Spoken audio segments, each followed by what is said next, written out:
trying a new thing today, a new experiment. I'm going for quite a long cycle, and I am going to record a video, I think, as I go along, just to see what the sound is like, and see will it work. And maybe every week then I might do, or every now and again I might do a sort of a summary of the week as I cycle along on my bike. Just some of the topics and some of the issues that have arisen during the week. For example, the likes of the Russell Brand allegations, the protests or so-called protests outside the Dáil during the week and stuff like that. Enoch Brooks continued detention, so might do that. I want to test it today though. This is a long cycle I'm going on now. I'm going over to Kinnegad, and then I'm going from there to Edenderry and back round home. It's a good spin. Don't know exactly how far, but I'll check it on my Strava app and let you know later on, or maybe publish it. So I want to just check though and see what the sound is like as I cycle along and so on, and is it feasible, and is it a good idea, is it something that might be of interest to people, as sort of a weekly cycle stroke video, which would allow me to maybe comment on stuff, you know. So just tell you there before on one of the videos that when I'm out cycling I listen to audiobooks or podcasts. I'm listening to Lady Charity's Lover at the moment, and the history around that book and the trial in the early 1900s to do with its publication and so on. Is an interesting sort of a preface and context to it, but the book is good, and I'm only in the early stages of it, but I'm enjoying it, apart from the narrator's attempts at an Irish accent, which is cringe making. Anyway, I published a video last week on my YouTube channel, and I shared it on Facebook, about a very valuable criminal law lesson you can learn from Donald Trump. Quite frankly, there's not too much you can learn from Donald Trump, because he has the IQ of a radiator or a pot plant. But there is one thing from a criminal law perspective, and that is persons being arrested or charged, they are told you have the right to remain silent, etc., etc. Trump doesn't exercise the right to remain silent, and he made a video, or he was on TV last week in a program called Meet the Press, in which he basically confessed, held his hand up because of his ego, to the insurrection on January 6th, and he could have hid behind legal advice, but because of his narcissism and ego, he told the interviewer that it was his idea. So he's essentially confessed to the crimes surrounding his involvement in the January 6th insurrection attempt. But when I published the video on Facebook, a woman left a comment on it there the other day, left it yesterday actually. She said, "You seem like a nice man, but you don't know what's going on with Donald Trump. Donald Trump is working with the military to take down the deep state, and we're playing out a movie now, or it's playing out like a movie." That is the comment this woman left on Facebook. I didn't respond, because how do you respond to a comment like that? But it's sad to see people going down rabbit holes of conspiracy theories to that extent. And she's obviously swallowed the whole MAGA, far right, radical right Kool-Aid, hook, line and sinker, and it is sad. I hope people who love that woman and to see her.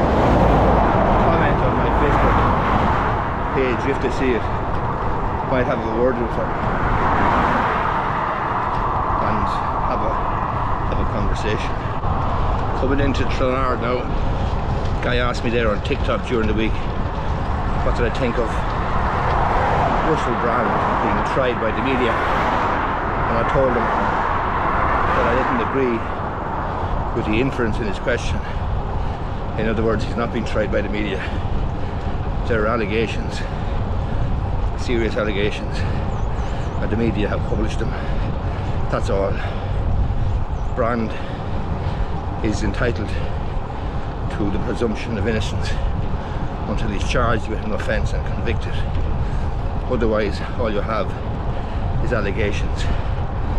But I'm surprised that fans of a man who has promoted conspiracy theories would be complaining and butthurt, quite frankly, about allegations, serious allegations published in the media. I read there recently that Brand, for example, on his podcast didn't rule out the possibility that the United States government were the cause of and the architects of the attack on the World Trade Center in 9/11. If you're trotting out that sort of conspiracy theory horseshit, then you should be able to man up and face real allegations. As I say, he's entitled to the presumption of innocence for the moment until prosecutions are brought and convictions achieved. And that may or may not happen. But allegations in the media are nothing new. He has enlisted, as far as I'm concerned, something a soldier. Coming into Kinnegad up here. Now, Coin Cycles is over there on the right hand side. That's where I bought this bicycle. And I'm turning left up here for Eden Derry. And hopefully I'll be able to go on this road, even though I think it's closed now, this road. But yeah, the second road is closed. That old road is a road on which I carried out my first construction project. It was an old cottage, black stone cottage. Renovated it way back. I'd like to have a look at it now. It looks well now.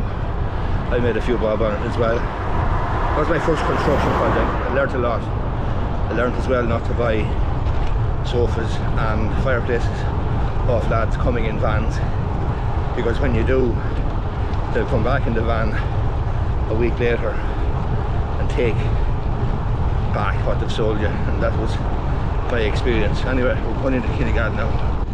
This house up here on the right hand side now is the one that I renovated. It looks well actually. I put the extension onto it. I'll show it to you there now. Big fucking dog in there. That's the house I renovated. See it there, the distance.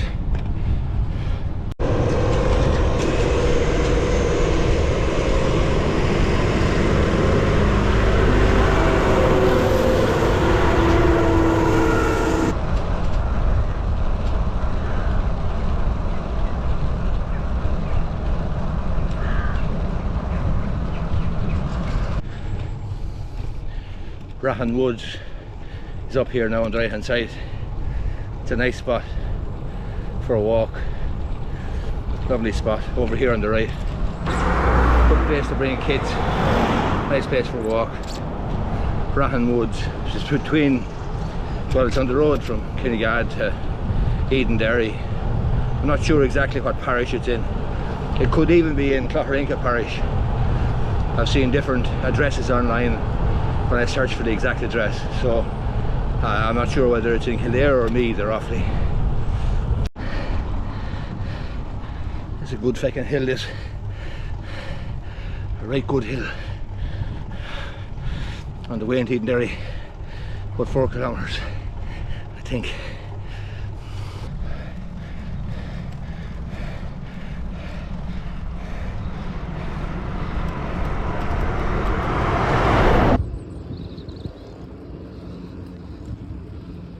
into Edenderry now.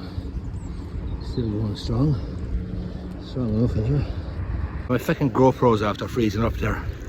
Can't get it to switch off, switch on, record anything. Just frozen. It's very disappointing. Shouldn't be doing that. Anyway, the footage up to now I've taken on my GoPro. This footage then is on my iPhone. I hope the audio is okay, although it'll probably be very windy. But I'm disappointed with the GoPro doing that. Anyway, heading into Edenderry now and then heading on home.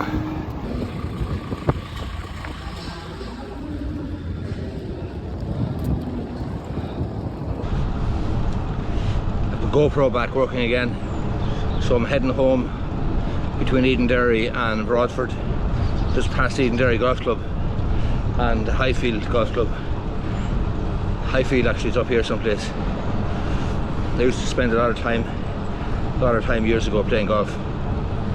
Played in Edenderry and Highfield. But anyway, I'm listening to Lady Chatterley's Lover there. It's a very good book actually. The good thing about cycling and going for long cycles, but even regular hourly cycles every day, is the joy that I get from listening to audiobooks. So even if the weather's not great and it's difficult enough to make the effort to get out, when you have a good audiobook to listen to, how's it going? It's easier. It's a bit easier. One thing that featured larger during the week was the protests and thuggery from the micro rabble around the Dáil. And one of the novel things about the so-called protest is it's not actually clear what the micro rabble were protesting about. They were singing Ireland for the Irish and you'll never beat the Irish, and they were going on about all sorts of random diverse topics, including get them out in reference to the politicians. Politicians mightn't be the best in the world, but they're our politicians. We get to vote for them, and in a democracy we all get a say at the ballot box every few years, and that's how it should be. And if you don't like the politicians, change them. There's more coming along. Vote for a different one the next time. Vote for a different party. But this thing of haranguing and intimidating and jostling politicians and workers going to and coming from the Dáil is an absurd, low, a new development, unfortunately, in Irish life, Irish society. I won't even say Irish politics because it's not politics. And this nonsense of the mock-up gallows. Anyway, the problem with this crowd is that they're emboldened, having met little or no resistance from the forces of law and order when they went into libraries in Cork and other places, into the kids section, and you have these mutants trying to tell librarians and tell the people with whom they are purporting to speak on their mobile phone what's suitable and not suitable for primary school children. These guys, if you take a close look at them and take a close look at their background, have no knowledge, no expertise whatsoever in education. They have no training, no expertise in the area of primary school education and what's right and what's wrong. If they want to change the curriculum, then let them lobby their politicians to change the curriculum and what books are accessible to children. But my view is leave education to the educators and leave library staff alone But these crowd were emboldened by that sort of pricking around, quite frankly, with their mobile phones and their tweet or Twitter videos and their TikToks, and they weren't challenged and they were given a free run. And now the Minister for Justice is taking all sorts of action to protect elected representatives. That's fine, that's acceptable. But where the hell was she when librarians were being hassled? Where was she when there was buildings earmarked for refugees being attacked and damaged and burnt in the likes of Ballybrack and places? Where was she then? It's good to see action being taken about the likes of that micro rabble, which you might describe as radical right, far right, MAGA followers. But I'm not sure the wheels, both wheels, are on the road with most of these guys and gals, and certainly looking at some of them jumping around there in front of Michael Healy-Rae, etc. during the week, make you wonder.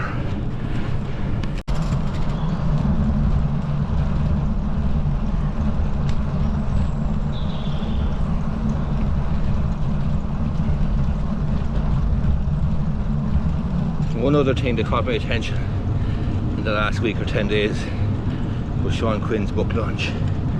He's launched a memoir, In My Own Words or something like that, and it's obviously Quinn's attempt to put his side of the story.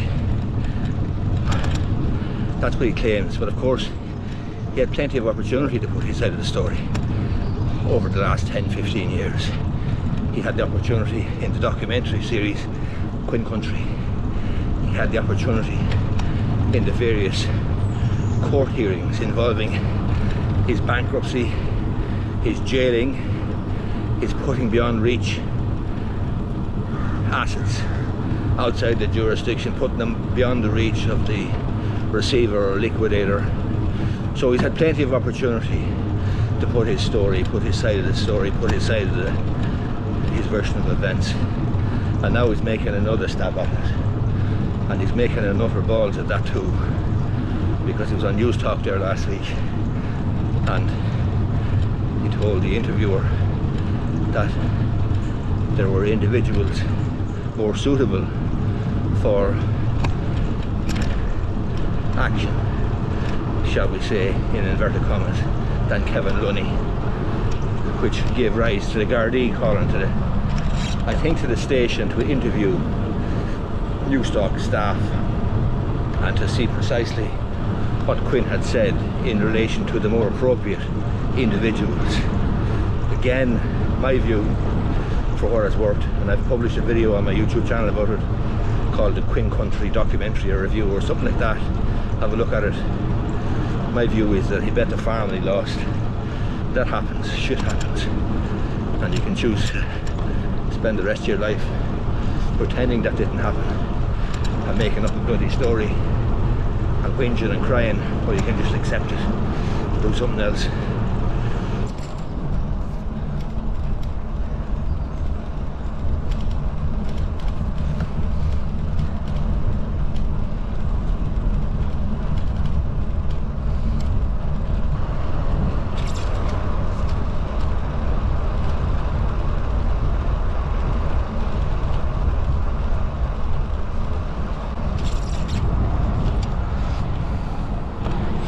Clonough, Broadford, coming down to it now, little housing estate on the way into Broadford, or the Edenderry side of Broadford anyway.